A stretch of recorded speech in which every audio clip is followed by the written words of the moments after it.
practices, cultures, concepts that are shared throughout different objects from around the world on the same podiums and within the same spaces, without any cultural categorization as done in other museums. What our focus is today would be the Manuscripts Collection. I'll give you a simple overview of our collection before my colleagues continue explaining it. So our collection as well, with manuscripts as our objects collection in the museum, is quite universal as well. It's diverse in topics, in cultures, in time periods, artistic practices. For instance, in front of you, you have works that are made of parchment, paper, in formats, in accordion formats, as you can see on the sutra on the lower left side in blue, on indigo paper and dyed paper. So we see different materials. So we see different materials used, different artistic practices, as well as compositions and formats of the books. So this collection serves us in showing our narrative and narrating the story of human history, with one of the main galleries dedicated to manuscripts, dedicated to religious manuscripts in specific, called the Sacred Texts Gallery. Here we represent works from Judaic manuscripts, religious manuscripts, Christian, Islamic, Buddhist, Taoist, and so forth. The next gallery that focuses on manuscripts as well is one that focuses on the sciences and the literary works, works that one would not expect in the Middle Ages to have been produced, but were abundantly produced, abundantly developed, where where we show the public that sciences have seen a lot of development through this time period. Here as well, our manuscripts collection serves in showing the importance of the development of scientific and navigational sciences, cartography, etc., to help the human expand to further lands, to meet the farther other that was once unknown. Here in the Cosmography's gallery. And lastly, we have this wonderful gallery that focuses on the intimate art of calligraphy, once considered in certain cultures as spiritual art, and others an aesthetic art. So here we have works in calligraphy, whether Japanese, whether from the Islamic arts, very beautiful works that are very intimate to the calligrapher and his pen, as well as beautiful works of important texts as well. Equally, we have a great collection of miniatures, munamnamat, Mughal miniatures in our collection that the public is lucky to see within these galleries, as well as Japanese prints that are on rotation and constantly changing. So we invite you to see these galleries and these works in person that are constantly changing, so they deserve several visits from you. Additionally, one more thing is, at museums we have this equilibrium that we have to make between presentation and preservation. So as museums, we're custodians and responsible for the care of these collections, as well as sharing these collections. There is always this equilibrium that we have to keep, safeguarding these works for hundreds of years and future generations as they've reached us, as well as sharing them through research, through exhibition and education programs. And this is something that my colleagues will focus on within these next slides.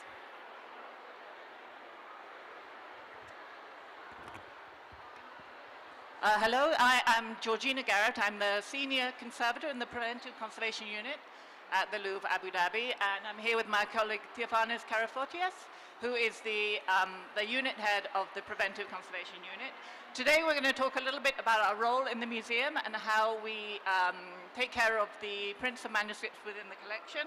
I just want to say we're not paper conservators as such. We are preventive conservators, so we take care of the whole collection. As conservators, we're concerned with preservation, and so the material components of the objects are very important to us. For today's talk, we have to understand that there are two different substrates that we come across in the print and manuscript collection, and those are parchment and paper. For manuscripts is handwritten scripts. For manuscripts, we find both parchment and paper, and for printed material, we tend to find more paper. These two materials can seem very similar at first glance, but they actually have very different properties, which are important for us as conservators. This first object is a parchment. It's the Romance of Troy from 1450. And the second one, it's come up, is, I think Fakra just referred to it, the Kitab al-Masalik wa al-Mamlak from 1331. And this is actually earlier. We tend to think of parchment as being earlier than paper, but it's not always the case. We have to look very closely to know the difference between the materials. This is another parchment object. Parchment is made of animal skin, which is calf, goat, or sheep usually, and it's been soaked in a special solution in order to remove the hair and other materials, and then stretched very tightly over a frame to form a thin sheet as it dries. And this resulting material is lightweight, flexible, pale, and can take written and painted details. Sometimes the skins may be split or shaved or polished, and that will affect their surface. The object that I've got here is the Magiolo Planosphere. It is from 1531, and it's made of parchment. Yep, this is the back of the planosphere. Here you can see that it's made of various sections. And the various sections are because when you have a parchment, a skin, you obviously have a limit on the size that material can go to. Paper we can now make quite big, but parchment you're always going to have the limit of the size of the animal. I've got a close-up also of the skin, and in the close-up you can see, hopefully, yeah, you can see those little dots. And those are what we call follicle holes, so they're the holes from the hairs. And it's the pattern of these holes that gives us clues as to what animal this is. Because of the pattern of large and small holes, we think this is probably goat. Obviously with the stretching of the skin, you don't necessarily have the most perfect image. Okay, paper, which we're probably more familiar with, is made of plant fibers. Lots of different plants have been used over time, things like cotton, linen, flax, jute, and in Japan they use something called kozo, which is a plant with very long bast fibers. These, the big difference here in terms of material is these are cellulose and lignin, whereas the skins will be made of collagen. The preparation of paper, you take the plant material, the leaves essentially, or the stalks, and you have to macerate them, that is soak them in a solution and make them into a pulp. Then additives are added, maybe bleaches, maybe colorants, maybe other materials that give the paper certain properties. And and then this pulp is made into a sheet using often a kind of a net, and then dried and compressed into the paper. If you would like to know more about paper, and it's really, really interesting, that we have an exhibition, Stories of Paper, which is in the museum until the 24th of July, and we go through these processes in detail. This is a book from the 18th century, The Voyages of Captain Cook from 1785, and this book is an example of printing and,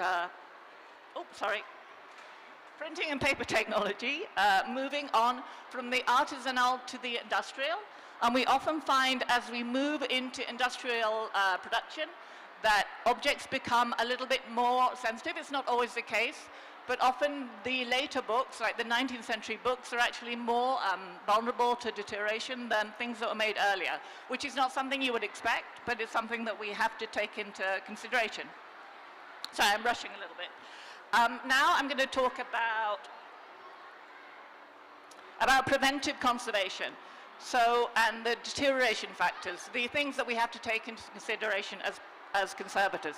So I looked up the definition of preventive conservation, and I got any measure that prevents damage or reduces the potential for it.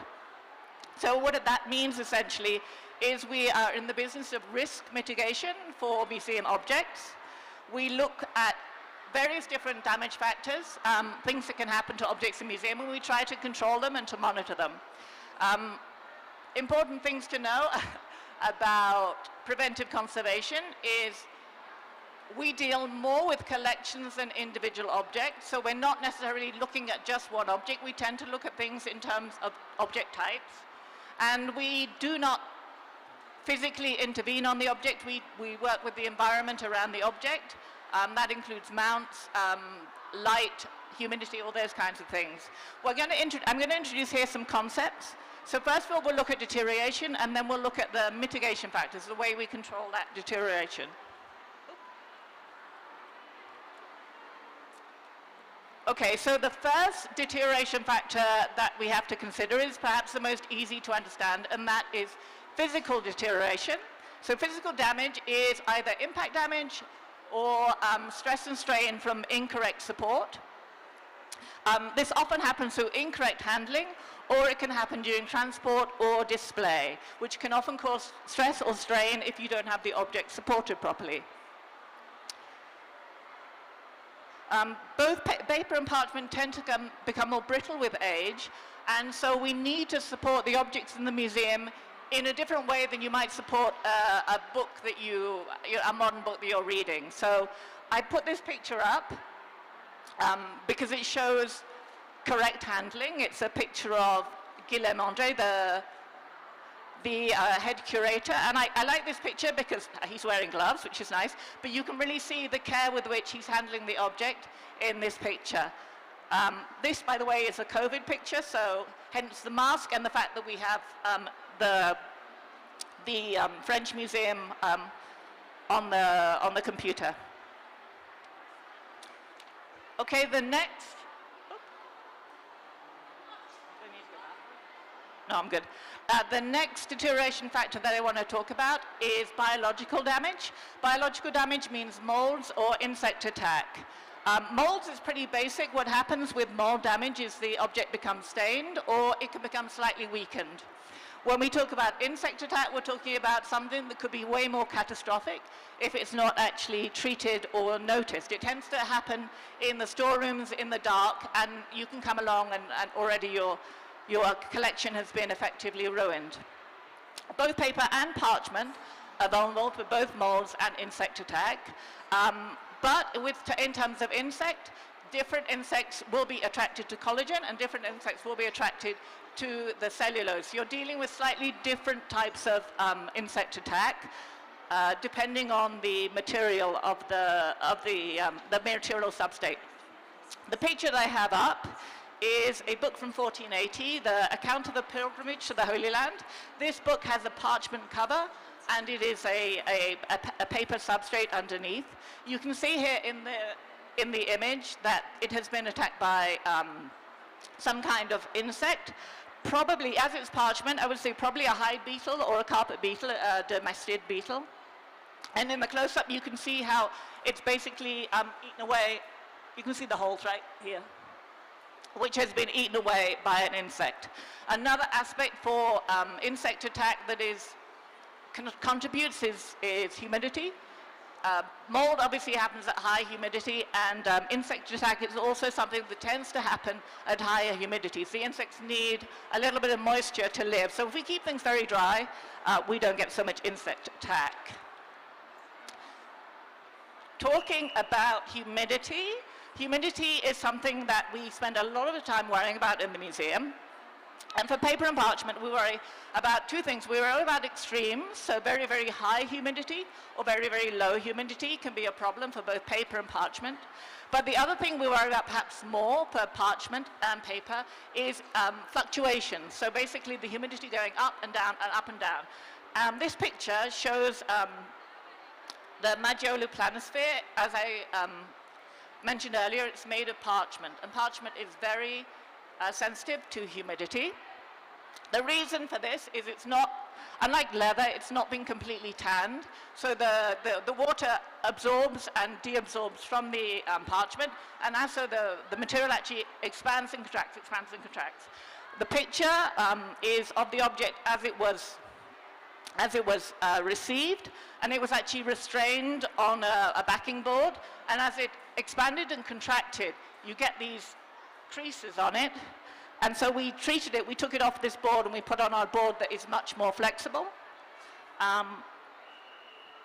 This picture is a close-up of one of the little faces painted on this object, and you can see there is some paint that's flaked off the object because the paint can't expand and contract at the same rate as the parchment. Okay, this next picture shows some mold. You can just see here that the mold has, you can't really see it on the left, but the close-up on the right, but on the close-up you can see that there are dark patches, and those are mold patches. And the next item is light. Light causes damage not only to paper and parchment, but also to the inks or paints that might be on the surface. Parchment typically will become yellow and brittle with light damage. Paper can yellow and become more brittle, and that's through oxidation primarily of the lignin, which is part of the paper. We also have problems sometimes with additives added to the paper that can increase the sensitivity to light. We also, when we have colors on paper, this colored paper can fade, so things can become more yellow, but they can also become faded. It really depends on the material that's exposed. Inks and dyes are usually very sensitive to light fading, but there is variability. We can't say that every color is going to fade. It really depends on the chemistry. And the other thing about light damage is that it's cumulative, which means that it builds up. The more light, the more damage. It's quite a basic relationship, and it's irreversible. Once we have light damage, we're never going to get rid of it. I just wanted to add one little thing. Aside from light damage, something which goes kind of hand in hand with the light damage is something which is acid hydrolysis, which can happen to paper. And this is due to acidic species already in the paper, often in the lignin. And these actually can cause the same kind of damage, the same kind of embrittlement to the paper as time goes by. And it's something we call inherent vice. So it's already in the object. We can't really remove it. Oh, the picture, this is from the Stories of Paper exhibition. This is the Empress Josephine by Paul Prudhomme, and you can see the blue at the bottom. Basically, this object was framed. The bottom was covered with a frame, and so the light wasn't exposed there, so we've kept the blue color. Where you see the yellow, that originally was blue before it got exposed to light, and there's nothing we can do to that. We can't change that. It's permanent now. And these are two objects from our collection. They are Japanese prints set by the same artist, slightly different time, 1794, 1798. And hopefully you can see, I think it's really difficult to see fading because obviously you don't know what the object looked like before. But I think the orange here has probably faded on the 1794 example, because you can see it's a lot lighter. I mean, that's one of the difficulties with fading, is it's very hard to judge fading if you only have the faded version of the object. I have no idea how I'm doing for time. Okay, when you visit the galleries, you can maybe now start to notice preventive conservation. Oh, okay. So, if you have visited, you will know that the AC is very present. When you go in the galleries, it's nice and cool. You don't feel the humidity, and that's just controlling the air in there. We also, you can see the showcases here. The showcases, we can create what we call a microclimate within the showcases.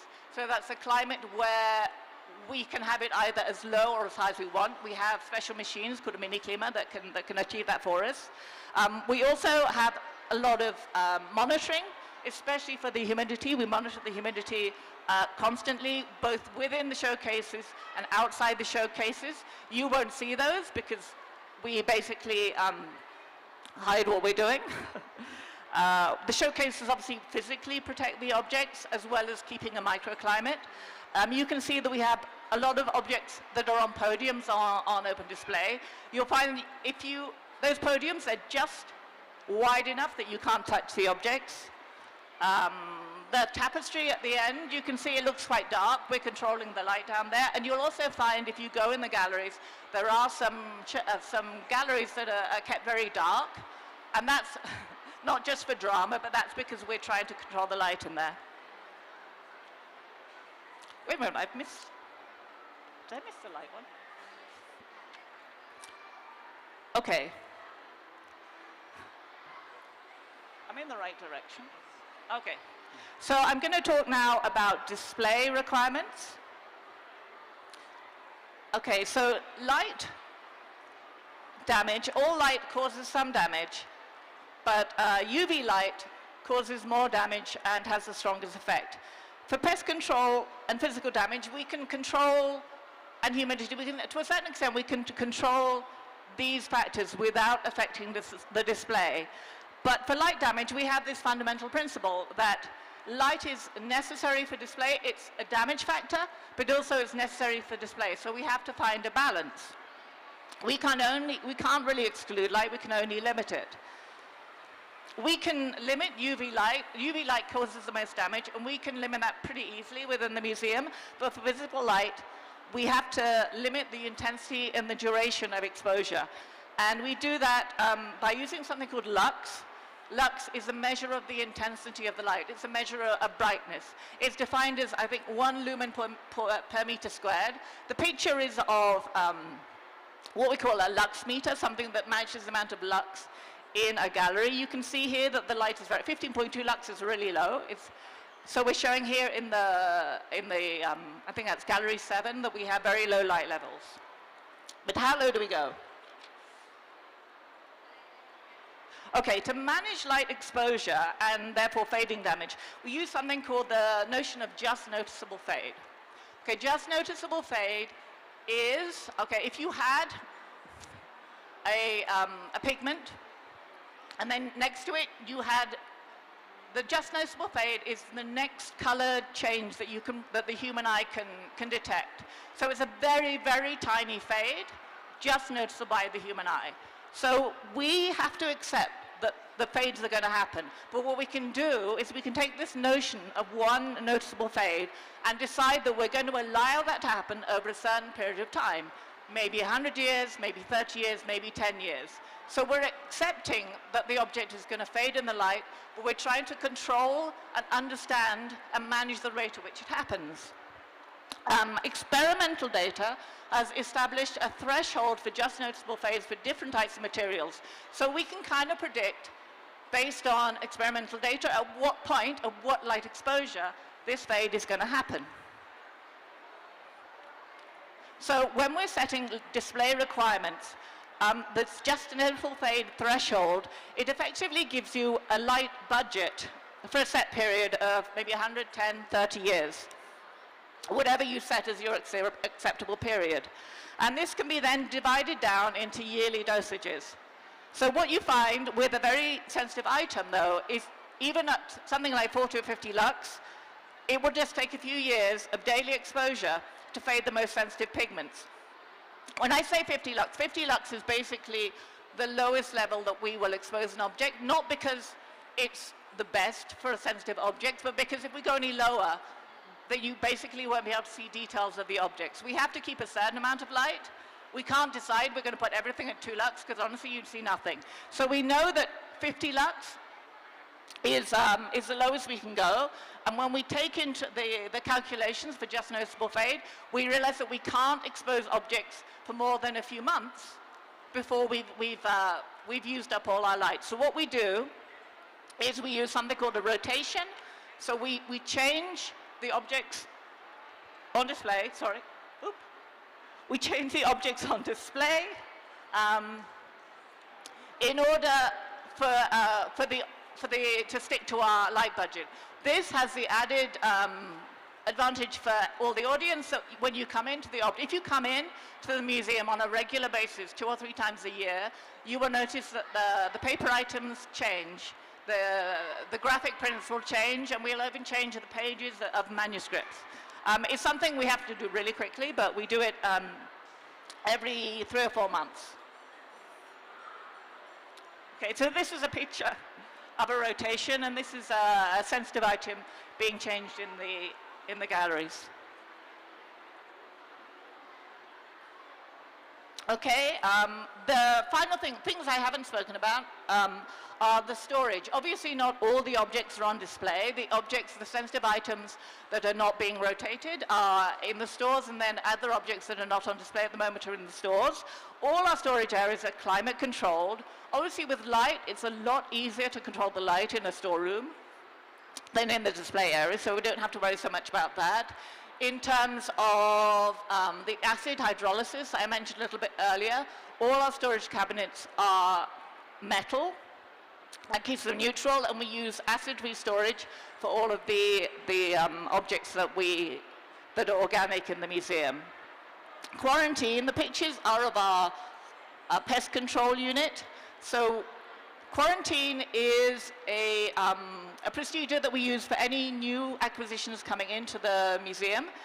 With acquisitions, things that we bought that might have pests in them, we need to make sure that they don't bring a pest, an insect into the museum. So what we do, we'll keep them away from the collection for a period of months to make sure that there is no pest activity. If we suspect there might be pest activity, we have what's called an anoxia unit.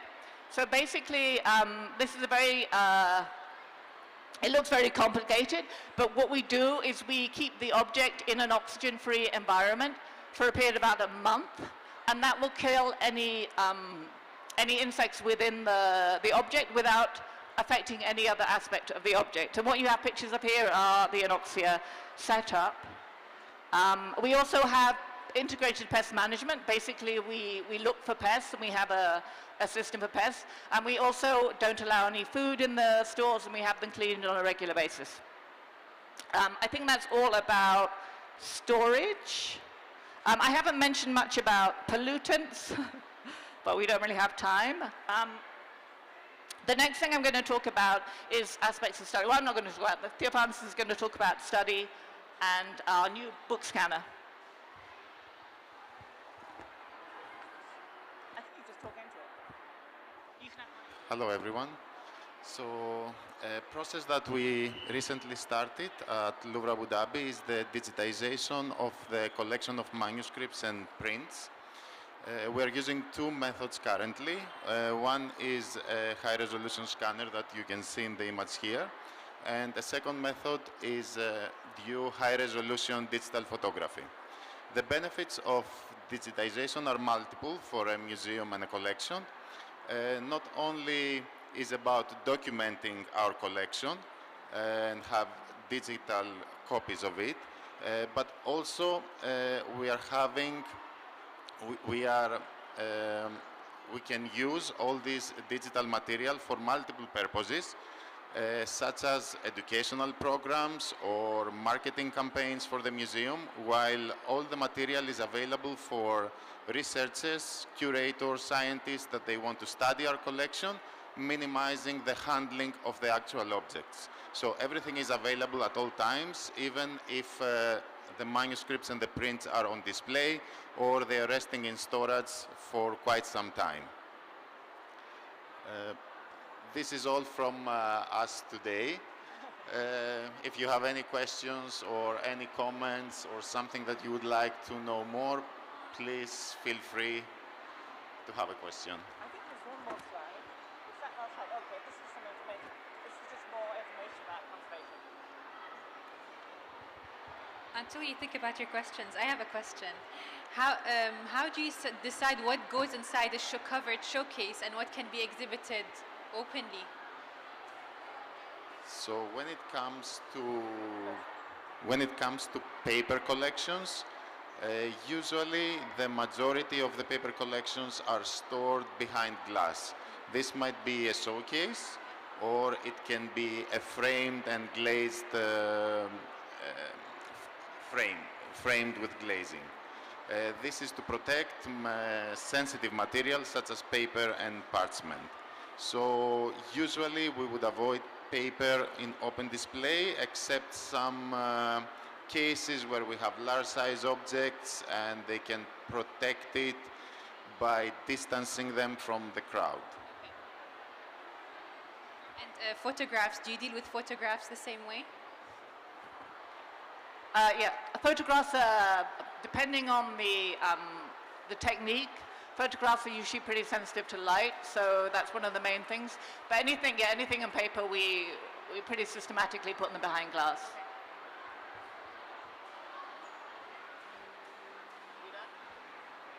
Thank you. Thank you so much for listening Thank to you, us. everyone. We hope we inspired you. Yeah, we need conservators in this country, so anyone who's inspired, come speak to us. Yeah.